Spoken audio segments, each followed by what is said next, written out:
Hola, ¿qué tal? ¿Cómo están? Bueno, buenas tardes. Como ya me presentaron, mi nombre es Florencia Came, soy coordinadora técnica zonal del programa Sistema Chakras de APRESID.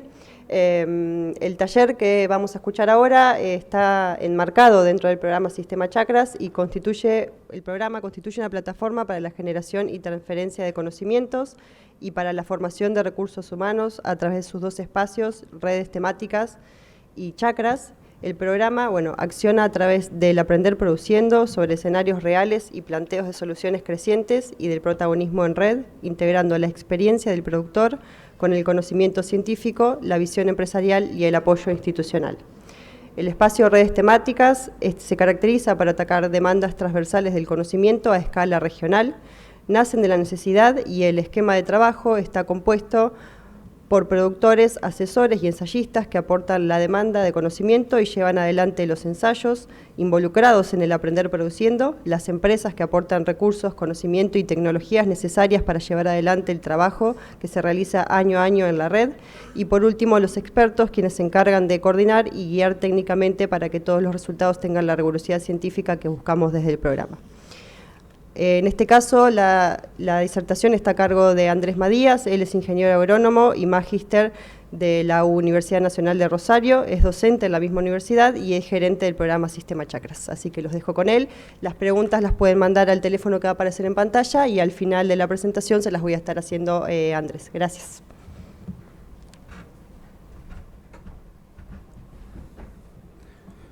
Gracias, Flor. Bueno, buenas tardes a todos. Muchas gracias por estar hoy acá. Espero que les sea agradable la charla y útil. Bueno, la red de maíz tardío es un proyecto que comenzamos dentro del programa Chakras ya desde la campaña 2011-2012. Coincidente, si se quiere, con un incremento a nivel nacional y regional, pensando en la zona de influencia de la red, que es la zona núcleo expandido, la zona central de producción de Argentina. Un incremento de la superficie de la utilización de maíces de fecha de siembra tardía, como una estrategia para estabilizar los rendimientos, sobre todo apuntando a levantar los pisos. El incremento de esta superficie se vino dando hasta una estabilización, si se quiere, en las últimas campañas, alrededor de un 50-60% de la superficie a nivel nacional destinada a maíz tardío, con cierta variación. O sea, hay zonas, las más restrictivas hídricamente, donde este porcentaje llega al 80 o 90% de la superficie de maíz, como puede ser el oeste o el oeste de Córdoba, el sur de Córdoba, el oeste de Buenos Aires. Dentro de esta presentación vamos a tratar tres temas. Uno es lo que es el comportamiento de híbridos en cuanto a potencial y a rendimiento y a humedad de cosecha y algunas otras características. Que este fue el primer paso que dimos en la red. La primera pregunta que buscamos responder en la red era si los genotipos que nos andaban bien en fecha de siembra temprana eran los mismos con los que funcionaban mejor o los que funcionaban mejor en siembras tardías. Otro tema que vamos a tocar es el tema de la respuesta a fungicidas, a la utilización de fungicidas, una tecnología relativamente poco adoptada en maíces de fecha de siembra tardía. Y por último, tocar también el tema de respuesta a la fertilización, y en este caso particular de esta charla, apuntando a maíces tardíos sobre vicia villosa, ¿no? Entonces empecemos por la parte de híbridos, de genética. Es conocido y está documentado que la genética ha ido aportando, ha ido contribuyendo a la mejora de los rendimientos a nivel nacional, y en experimentos controlados se ha mostrado cómo se han logrado ganancias genéticas alrededor de un poco más de 100 kilos por año, y que esa ganancia se ha traducido tanto para los maíces tempranos, que generalmente es para los ambientes donde están mejorados los maíces, pero también se han mantenido ese tipo de ganancias para cuando se los pone a esos genotipos en fechas de siembra tardía. O sea que es un componente que ha ido mejorando en el tiempo y ha ido aportando a la mejora de los rendimientos. Dentro de la estructura de trabajo de la red, dividimos a la red en 5 subzonas. Ahí se las ve en el mapa: Córdoba Norte, Córdoba Sur, una zona litoral, Entre Ríos y centro de Santa Fe, una zona núcleo, sudeste de Córdoba, sur de Santa Fe y norte de Buenos Aires, y una zona centro-oeste de Buenos Aires. Dentro de cada una de estas zonas llevamos adelante unos 4 ensayos comparativos de rendimiento cada campaña. En total hacemos 20 sitios por cada año, de los cuales en la actualidad hemos cosechado y ordenado datos de 6 sitios, que es el avance de cosecha que tenemos al día de hoy.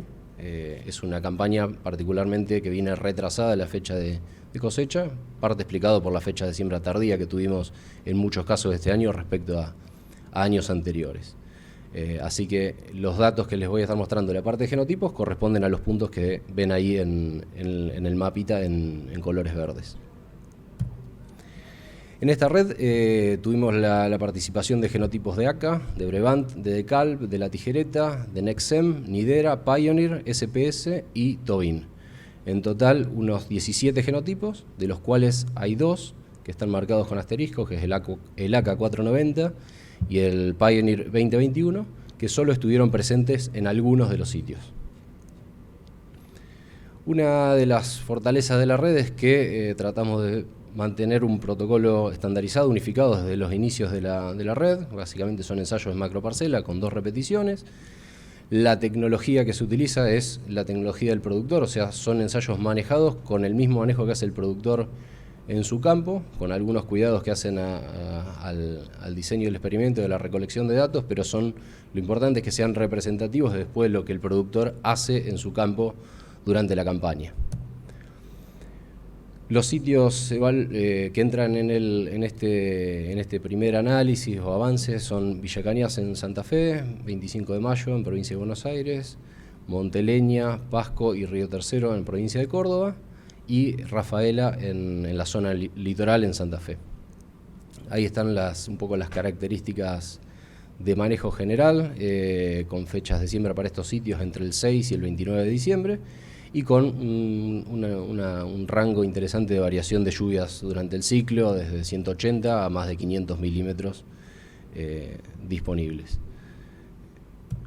Bien, en términos generales, la media de rendimientos que venimos observando en estos sitios está alrededor de los 8.600 kilos, un poquito por encima de otras campañas en promedio, aunque todavía falta cosechar gran parte, de los cuales hay uno de esos sitios que es Monteleña, que realmente se cosechó, se llegó hasta el final, pero fue un sitio muy afectado por heladas, con lo cual este sitio, por esta característica particular, lo dejamos de lado para el análisis integrado porque aportaba más ruido de lo que sumaba.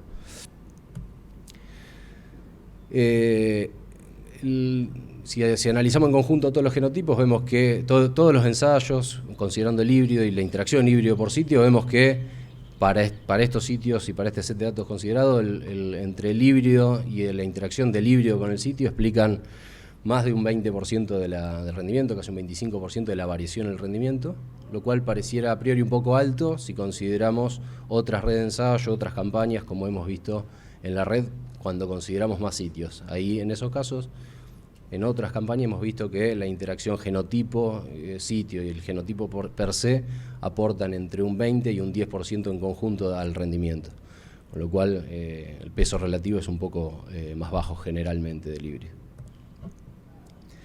Bueno, yendo a los avances de resultados, para esta campaña en particular, a nivel general, hasta ahora se generó un avance de datos con un ranking, que en ese ranking se destacan algunos genotipos que se diferenciaron estadísticamente de otros, que están destacados en colores rojos, que básicamente a nivel general de toda la red, que son La Tijereta 723, DeKalb 7208, AK 476, Brevant 8421, los DeKalb 7220 y 7303, Brevant 8472 y 8380 y SPS 2743. Y después hay otros, si vamos a cada sitio en particular, los que están destacados en rojo son los que se destacaron estadísticamente en un sitio particular. Donde no hay números en rojo, Pasco y 25 de Mayo, es que no mostraron diferencia de estadística los híbridos dentro del sitio. Otro de los atributos que miramos siempre en los genotipos, que es relevante para maíces tardíos, es la humedad cosecha. Para esta campaña estamos alrededor de un 17% en promedio entre los sitios. El único sitio que realmente estuvo con humedad comercial fue el de sitio de Río Tercero, mientras que las otras localidades fueron cosechadas con más de, en promedio, un 17,5, 18% de humedad, o un poco más en el caso de Pasco, lo cual terminó mostrando que para el caso de humedad el sitio aportó bastante más a la explicación de esa variabilidad en la humedad, y el híbrido en este caso tuvo un poco menos de peso que lo que es para el caso de explicación del rendimiento. No obstante, en el caso de lo que es humedad, si bien esto es el promedio de humedad de los híbridos a lo largo de todos los sitios, si bien hay un gradiente, no se diferenciaron a nivel global estadísticamente entre ellos, por eso van a ver que no hay ninguno destacado con letras rojas, como es el caso de la parte de genotipos, ¿no? Bien. Otro de los atributos interesantes para lo que es maíz tardío es el quebrado. Es un cultivo que pasa mucho tiempo en los lotes, hasta el momento de cosecha, con lo cual es un atributo interesante a considerar también, además de rendimiento, humedad, para considerar el momento de seleccionar los genotipos en algunos casos, donde estamos pensando en esperar al maíz a que esté seco para cosecharlo, ¿no? En esta campaña particular tuvimos dos sitios que parecieron estar un poco más problemáticos en lo que es quebrado, que son Villa Cañas y Rafaela.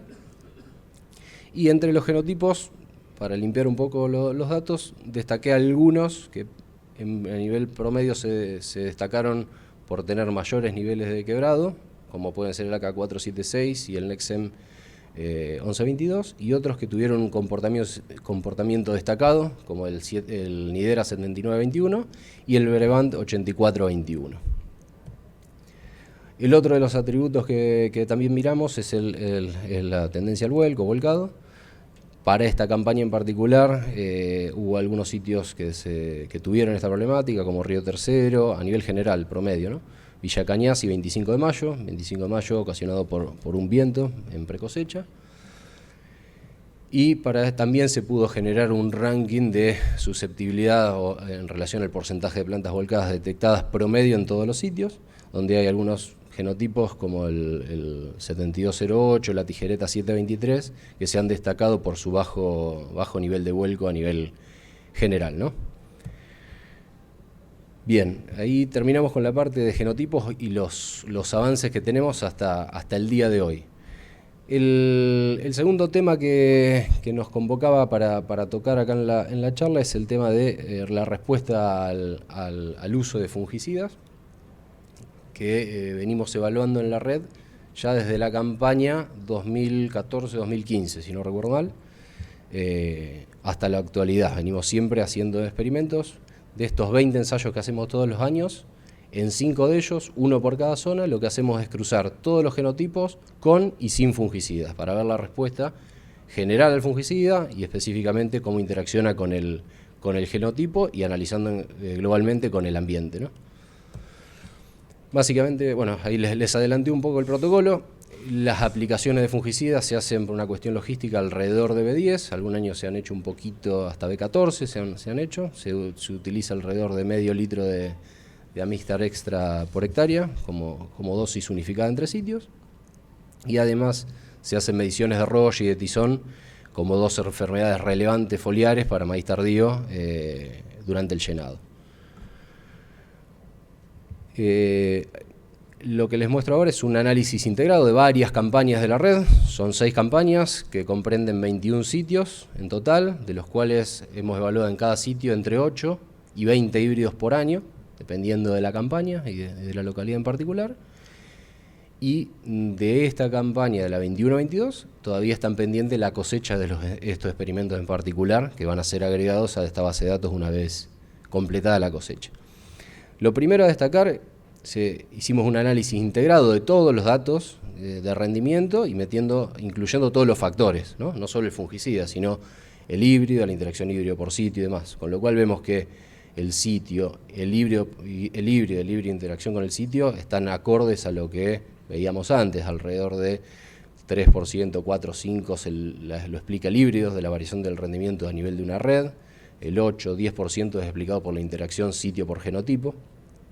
Y en cuanto al fungicida, vemos que en conjunto entre el efecto propio el fungicida, su interacción con el híbrido y su interacción con el ambiente, explican alrededor de un 3% de la variación del rendimiento en estos maíces de fecha de siembra tardía, teniendo mucho más peso el efecto del fungicida per se y la interacción sobre todo con el ambiente. O sea, se destaca primero la importancia de un ambiente predisponente a que haya respuesta más que del híbrido en particular, ¿no?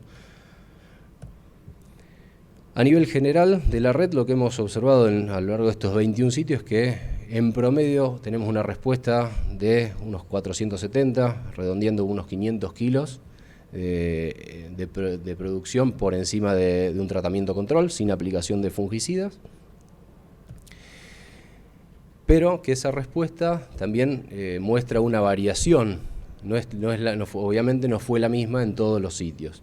Entonces hemos tenido localidades donde prácticamente no hubo respuesta, o sea, no hubo el delta es igual a 0, y otros sitios donde esa respuesta en promedio de todos los híbridos ha llegado a superar los 1.200 kilos por hectárea. Haciendo un análisis de frecuencias de las respuestas y considerando que a precios puede haber alguna variación según el precio que consideren, pero considerando que hoy una aplicación a la dosis esta que hablábamos de terrestre, como la venimos haciendo para maíz tardío de fungicida, está alrededor de unos 145 kilos de maíz. Eso es lo que está saliendo hoy más o menos una aplicación. Y considerando ese valor, vemos que aplicando por protocolo, sin considerar los umbrales, como lo hicimos en los ensayos, donde no aplicamos porque había presencia de la enfermedad, sino por protocolo, tuvimos una respuesta positiva que pagó el tratamiento en el 65% de los casos aproximadamente. Lo cual nos indica que si mejoramos nuestros esquemas de toma de decisión para aplicación de fungicidas, podemos incluso incrementar la certeza de que estamos pagando ese tratamiento, el producto más aplicación, ¿no? Y en ese sentido, no lo mostramos acá, pero hemos trabajado en desarrollar, falta pulir algunas cosas, algún modelo para predecir respuesta que contempla algunas variables ambientales. Fundamentalmente vemos cuestiones relacionadas con la temperatura previa a la aplicación, que básicamente son cuestiones que hacen, que predisponen a la aparición de enfermedades, ¿no? Bien. Y por último, el último tema que queríamos tocar es el tema de fertilización en maíz, en la fertilización nitrogenada puntualmente. En la red fue uno de los temas que empezamos a trabajar desde la tercera campaña de la red, si no me equivoco, ya en el 2013-2014, y nos focalizamos en trabajar en fertilización nitrogenada sobre maíz tardío, que venía de barbecho, obviamente, en ese momento. Viendo la situación que muchos productores tendían a bajar los niveles tecnológicos cuando se iban a maíz tardío por esperar un menor potencial de rendimiento. Bueno, todos los datos de rendimiento de esos trabajos ya fueron presentados en congresos anteriores, entonces la idea era abordar otro foco de la nutrición nitrogenada, que es en los casos donde estamos planteando los maíces tardíos atrás de vicia villosa, que también es una realidad que muchos productores, considerando el aporte que hace el nitrógeno, dejan de lado la fertilización nitrogenada en el maíz, considerando que la vicia hace ese aporte de nitrógeno extra que necesita el maíz respecto a lo que le ofrece el suelo per se. Entonces, los objetivos con los que estamos hoy en día incluyendo las vicias en los sistemas pueden ser diversos, pueden ser aporte de carbono como una cuestión pensando en largo plazo, competencia con malezas, un beneficio claramente buscado por los productores, es el número uno que buscan los productores a la hora de decir por qué están sembrando hoy un cultivo de servicio. Y otro de los objetivos, en el caso de vicia, como leguminosa, es la de poder fijar nitrógeno e incorporar nitrógeno al sistema, que nos permitiría generar, por otro lado, un ahorro en lo que es fertilizante de síntesis química, ¿no?, a utilizar. Estos beneficios, en parte, en el caso de vicia, son explicados o mejorados en algún aspecto por la producción de biomasa, que logramos realmente un cultivo de servicio. Parte de esa producción de biomasa puede estar explicada por la fecha de secado, por las condiciones ambientales, por la fecha de siembra y demás. Pero como para que tengan una idea ustedes, estos son datos reales de una mezcla entre ensayos de la red, de cultivo de servicio, datos de lotes de producción. Para nuestra zona donde nos centramos hoy en la red de influencia, el área central de producción, estamos en producciones de vicias promedio al momento del secado de unos 4.200 kilos, con un rango de variación entre 2.500 a unos 6.500, 7.000 kilos como mucho, como máximo, ¿no?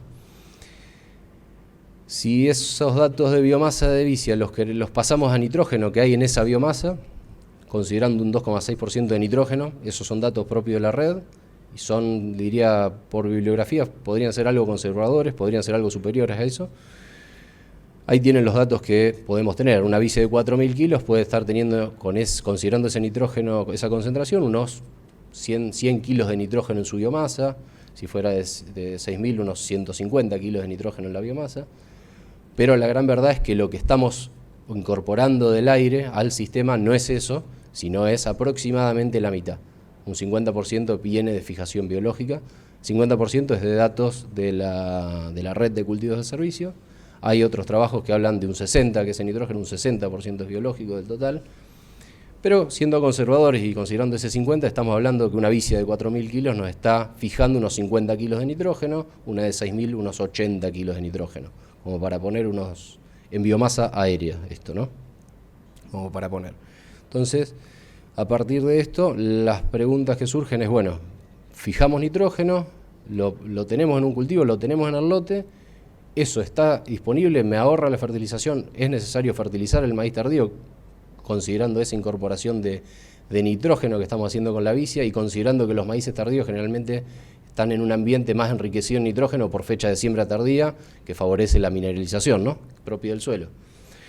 Bueno, algunos trabajos. Este fue publicado en el 2020, el del equipo de Juan Enrico, Fernando Salvagiotti. Hay varios tratamientos en sus trabajos, vicias inoculadas, vicias no inoculadas, arveja y demás. Focalizándonos en la vicia inoculada, que es lo que estamos trabajando acá, ellos no vieron respuesta a la fertilización nitrogenada en maíz cuando venían de una vicia inoculada. Esto es promedio de varios sitios de experimentación. Considerando que fueron generalmente vicias de buena producción, estamos hablando de 5.000 kilos para arriba en muchos casos, 6.000, ellos no vieron respuesta. Algo similar vimos en la chacra de Justiniano Pose, maíces que venían de vicia villosa, no mostraron respuesta en algún experimento puntual. El equipo de Fernando Salvagiotti sigue sumando datos de experimentos sobre vicia y ahí lo que ven es rendimiento relativo, es cuánto menos rindió el maíz no fertilizado que el maíz fertilizado con nitrógeno. O sea, todos los que estén por debajo del 1 es que todos los puntos que están por debajo del 1 es que hubo respuesta a la fertilización nitrogenada del maíz. ¿Está? ¿Se entiende eso? Bien. Entonces ellos vieron que ya, empieza a haber respuesta en algunas situaciones. ¿Y a qué asociaron esa respuesta? A la biomasa que tenían de vicia villosa al secado. Y encontraron que cuando encontraban 5,5 toneladas de biomasa al momento del secado, por encima de esa biomasa no veían respuesta. Yo, copiándolo a Fernando, quise hacer lo mismo con los datos de la red de cultivo de servicio, donde tenemos muchos experimentos de vicias, maíces fertilizados y no fertilizados arriba de vicia, con una variabilidad interesante de producción de biomasa de vicia, desde 2 a 10.000 kilos por hectárea. Bueno, haciendo lo mismo, vemos que no tenemos el mismo resultado, o sea, vemos sitios de alto potencial de rendimiento, donde no hubo respuesta a la fertilización, lo cual parecería raro, sitios de 6.000 kilos con una altísima respuesta a la fertilización, ese dato que está alrededor del 0,5, sitios de muy bajo potencial, donde no vimos respuesta a la fertilización, con lo cual creemos que es como corolario de todo lo que vengo diciendo, vemos que hay respuesta, se concluye que hay respuesta a la fertilización, en muchos casos no es una verdad que no hay que hay ausencia de respuesta, sino que en muchas situaciones se la está viendo, que esa respuesta está dependiendo de la biomasa, y consideramos que hay que seguir trabajando en este tipo de modelos que consideren otros aspectos más allá de la biomasa. El potencial de rendimiento que está teniendo ese maíz, las lluvias que ocurren en el barbecho durante el ciclo de maíz. Esas lluvias no solo van a considerar van a cambiar el potencial del rendimiento del maíz, sino van a modificar el ambiente con el cual se degrada el residuo de la vicia y su liberación de nitrógeno también. y cuestiones relacionadas también con la temperatura que hace la degradación de ese residuo de la vicia y el tiempo que le estamos dando para que se degrade y sincronizar esa liberación con la oferta con la demanda de nitrógeno del cultivo de maíz, ¿no? Para reforzar un poco el mensaje que le estoy dando, estos son algunos experimentos que se hicieron en la regional de Pergamino Colón, en 2 años consecutivos. Probaron diferentes fechas de secado secuenciales de vicia, cada 15 días, desde el 1 de octubre al 1 de diciembre. El 1 de diciembre son directamente siembras de maíz en verde, se siembra el maíz tardío el 1 de diciembre, y probaron puntos azules con nitrógeno o sin nitrógeno a su vez. Y más allá de los resultados que se ven en las gráficas, creo que lo que quiero destacar acá es la variabilidad, sitios de fechas de secado temprano con respuesta a nitrógeno, sitios con fecha de siembra de secados tardíos, situaciones de fecha de secado tardío con respuesta a nitrógeno, y lo inverso, situaciones de alto potencial donde no se vio respuesta, de bajo potencial donde sí se vio respuesta, con lo cual esto refuerza el mensaje que hay que seguir estudiando y poner mucho foco en complejizar en algún grado, en la menor medida posible, los modelos de cómo tomamos decisiones para fertilizar los maíces, pero tenemos que considerar todos los aspectos que hacen ahora a la degradación de ese residuo de vicia y su sincronización con la demanda del cultivo de maíz.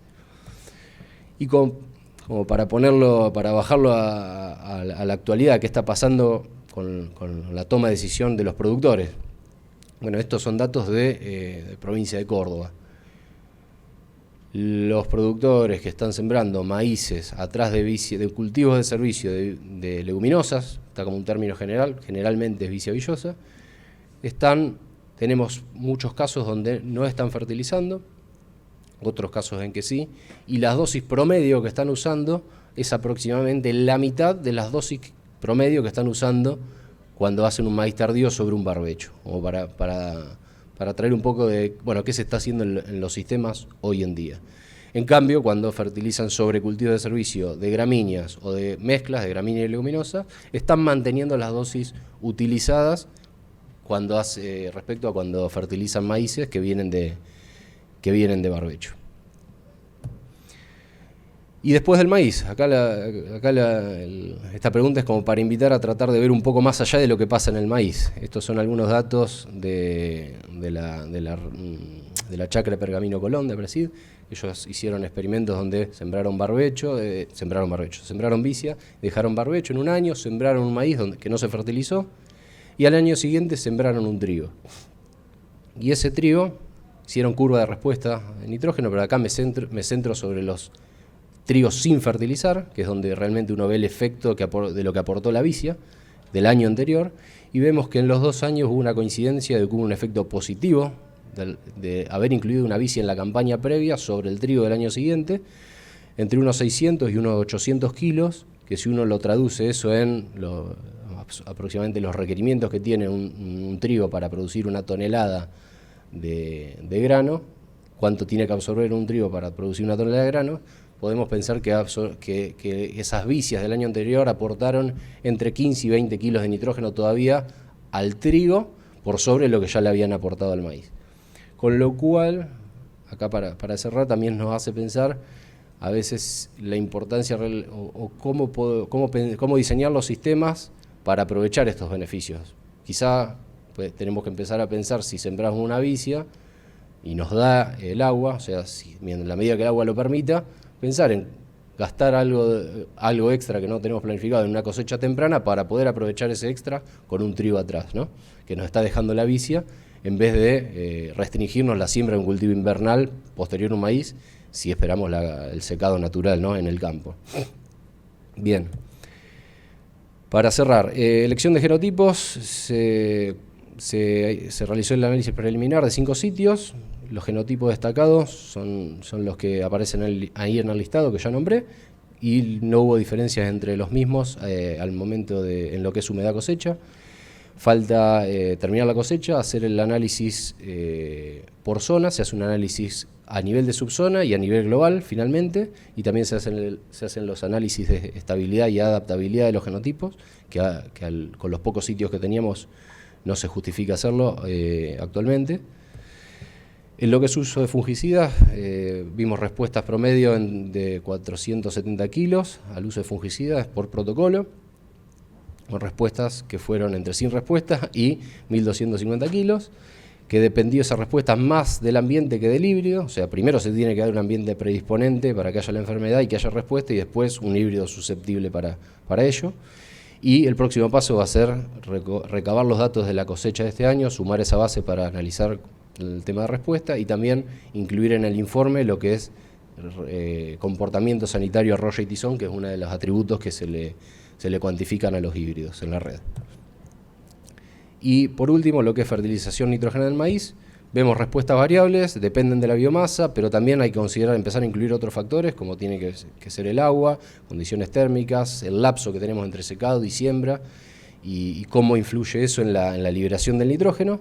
Y es importante muchas veces a la hora de tomar decisiones mirar más allá del ciclo del maíz y más allá de los beneficios puntuales, en este caso del nitrógeno, sino poner peso en todas las otras cosas a veces que nos da la vicia, ¿no? O la vicia u otro cultivo en este caso. Bueno, para cerrar, les dejo ahí mi correo y el de Flor. Pronto va a estar saliendo el informe final de la red. Pueden escribirnos para solicitarlo. También va a estar disponible en la página de la red, en la sección de informes.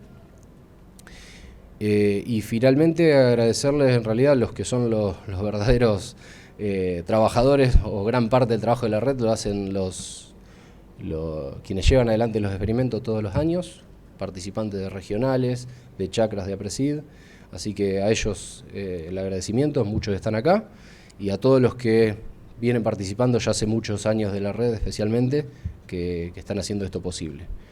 Así que, y a las empresas que año a año hacen que podamos seguir funcionando. Muchas gracias y quedo atento a preguntas.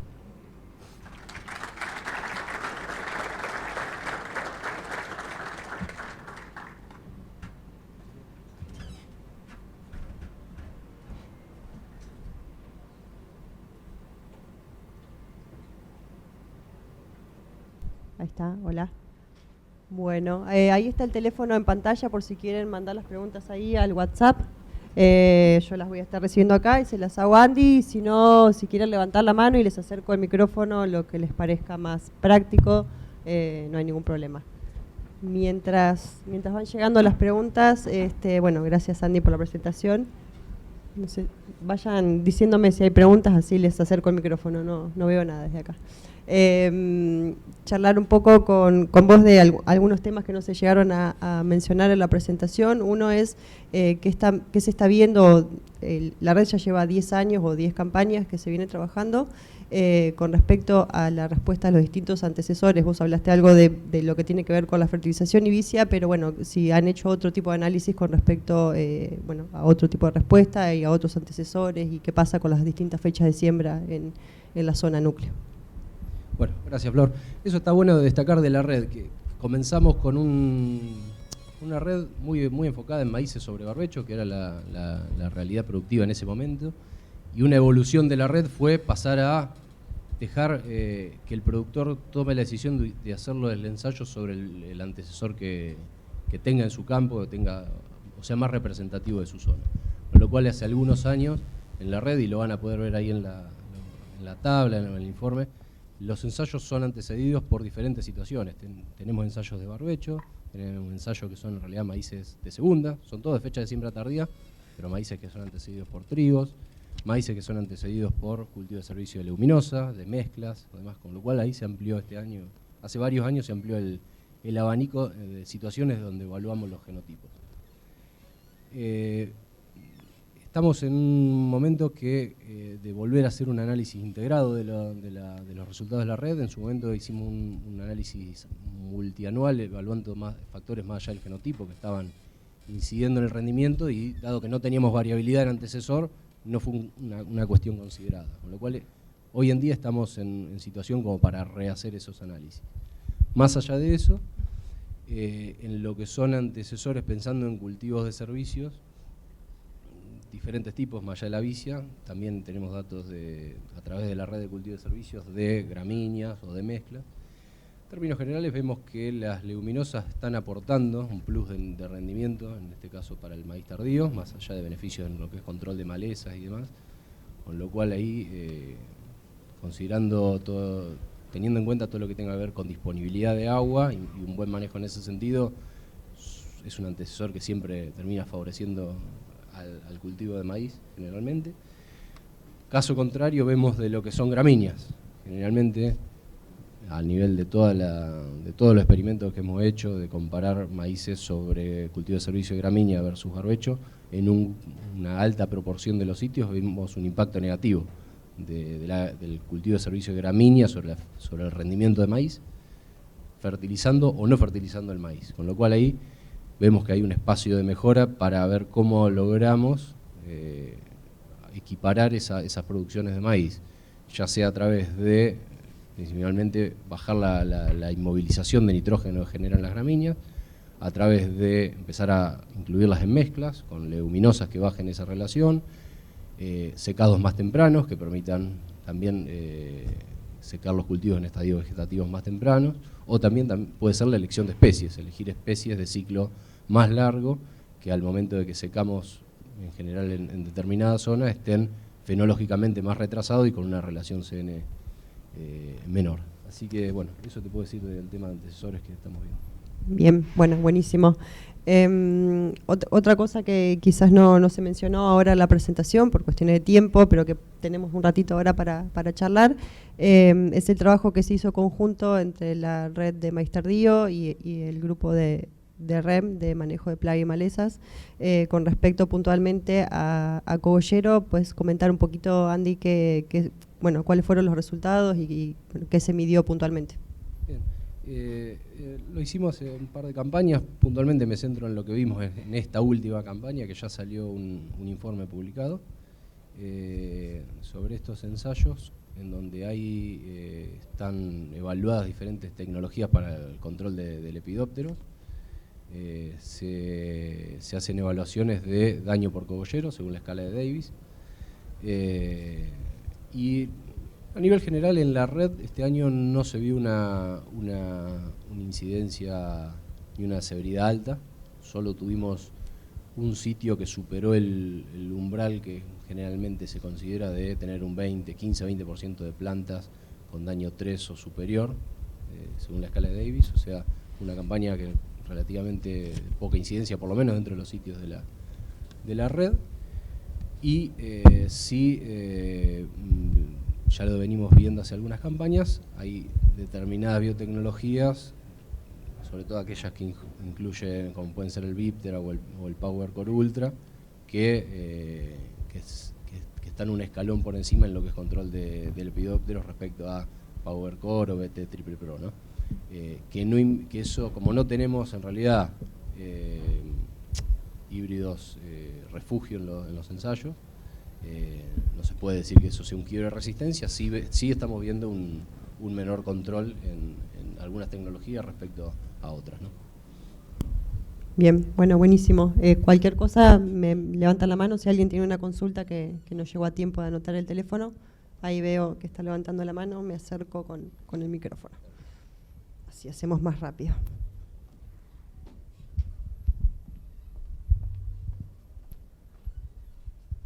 Sí, Matías, con respecto a la red, ustedes, con respecto a este año que hubo heladas, ¿vieron alguna diferenciación en la zona, en el comportamiento de los materiales al frío? Hernán, bueno, mirá, todavía no me puse a analizar eso específicamente.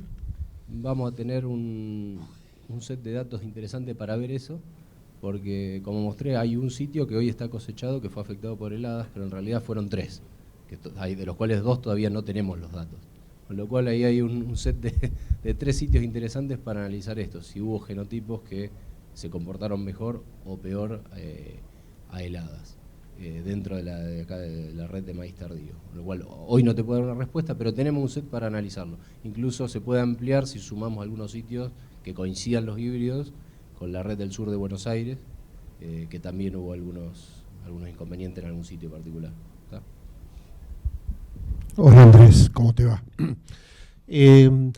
Bueno, dijiste que el tema del aporte de nitrógeno dependía un poco de las lluvias, de la cantidad de materia, del volumen de materia acumulada. Está un poco difundido el hecho de que en maíces tardíos el nitrógeno se aporta a la siembra, por una cuestión de que después estás ahí en el verano y es complicado la distribución, digamos, pero la incorporación. La pregunta es, ¿a vos cuándo te parece que sería, en función de cuándo se inicia el barbecho, cuándo te parece que sería lógico hacer ese análisis de nitrógeno, como para estar un poquito más cerca de la realidad o de la verdad? Está bien, Mario. Mirá, a mí me da la sensación que todavía no tenemos modelos que tengan claro cuándo medir. Sí te puedo decir que al momento de la siembra de los maíces tardíos yo veo mucha variabilidad en el dato de nitrógeno comparado vicia-barbecho. No veo una tendencia clara, no sé, siempre tenemos X kilos de más cuando venimos de una vicia respecto a un barbecho. Incluso muchas veces se ve menos nitrógeno sobre la vicia que sobre el barbecho, dependiendo, puede ser del momento de secado. La vicia, en definitiva, es un cultivo, más allá de que fije, saca nitrógeno del suelo, el 40 o el 50% lo termina sacando del suelo, a lo cual suena lógico que si pasa poco tiempo entre que lo secamos y lo empieza a liberar, todavía eso no esté disponible. Lo cual yo pensaría que la estrategia para decidir una fertilización debería ser pensando un poquito más allá de la siembra, B2, B3, no te digo B6, digamos, te podría decir B6, pero a nivel práctico termina siendo no aplicable, porque si medimos en B6 hasta que tenemos el dato y salimos a aplicar, es muy, digamos, con la maquinaria normal que disponemos en los campos, salvo alguna situación particular, bueno, es muy difícil tomar la decisión. Creo que sería interesante empezar no a desarrollar, sino a validar algunos modelos, por ejemplo, que relacionan la acumulación de tiempo térmico hoy con cómo se degrada el residuo. Bueno, que están de otros lados y empezar a validarlo, decir, bueno, si yo acumulo 1000 grados día, que hay modelo desarrollado, y se me degrada el 60% del rastrojo, bueno, quizá uno puede a través de eso y validándolo empezar a tomar decisiones de cuánto nitrógeno nos está liberando el maíz y cuánto tendríamos que fertilizar. Sí. Andrés, buenas tardes. Te consulto, ahí cuando recién en los maíces tardíos poníamos el antecesor vicia, veíamos algunos gráficos que encontrábamos respuestas y otros que no. Yo lo que quería consultarte, si esas vicias eran vicias 100% puras o tenían con mezcla en cogramínea. ¿Por qué te pregunto esto? Porque quizás ahí había un cambio en la relación carbono-nitrógeno que no hacía que el nitrógeno de la vicia esté al 100% disponible. Esa era mi consulta puntual, si era mezcla o era pura. No, en todos los datos que yo mostré fueron todos datos de vicias puras, ¿tá?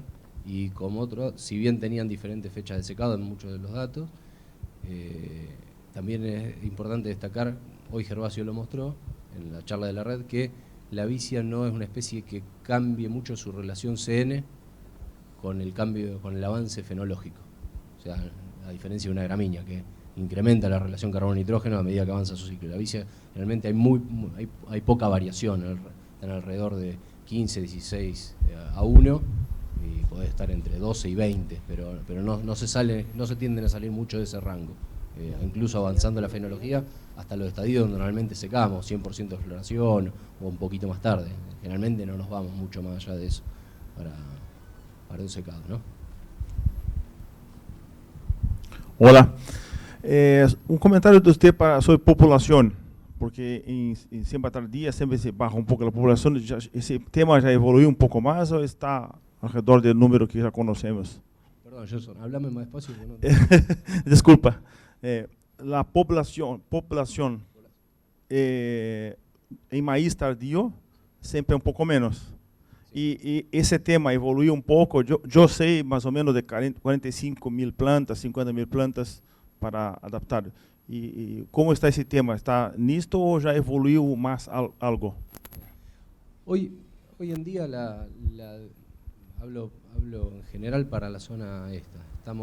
Para maíces tardíos estamos en un rango entre 55 y 65.000 plantas por hectárea, aproximadamente, como un rango, puede haber algún cambio. Algo que sí que es importante destacar, que se tomó como una receta bajar un 15 o un 20% la densidad en maíz tardío respecto a lo que se usa en maíz temprano para un mismo campo.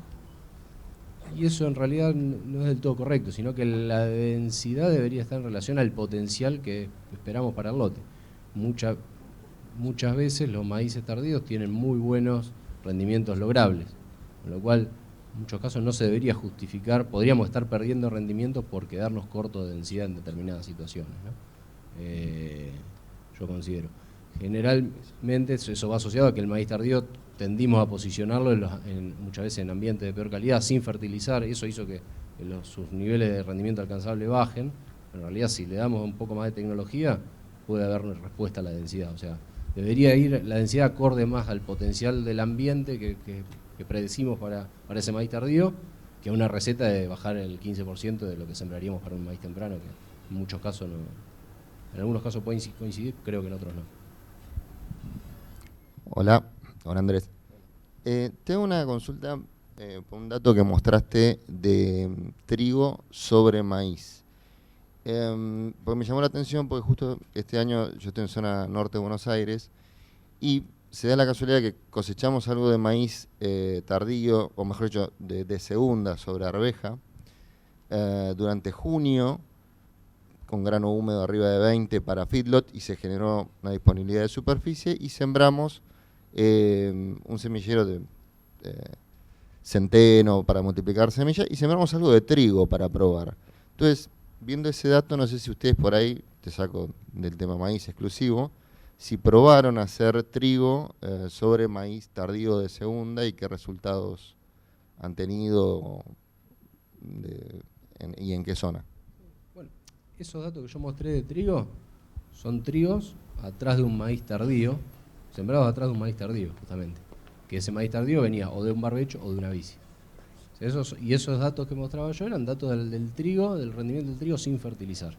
O sea, para ver el plus que le daba haber tenido una vicia o no tenido el año anterior, ¿tá? Eso el dato. Además, que no está mostrado ahí había respuesta en el trigo, curva de respuesta a la fertilización nitrogenada, ¿no? Que no lo muestro, pero era una curva de respuesta bastante lineal, o sea, a dosis muy alta de fertilización en esos trigos que venían de maíz, seguía respondiendo el cultivo, ¿no? Obviamente siempre que fueron años buenos, campañas que acompañó el agua para que haya ese tipo de respuesta, con lo cual es una situación que creo que puede funcionar. Hay que cada uno evaluarla entre el costo de esto del secado, cuánto uno gasta de mano en el secado y la posibilidad de aprovechar el beneficio, no solo del nitrógeno, sino de lograr tener un cultivo de renta siempre que el agua lo permite, ¿no?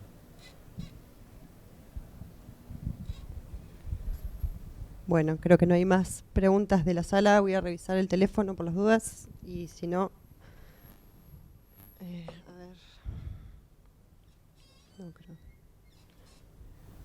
No, estaríamos. Bueno, agradecerles a todos por el tiempo, por acercarse a la charla, recordar nuevamente que el informe va a estar disponible y lo pueden solicitar. Gracias, Andy. Gracias. Muchas gracias.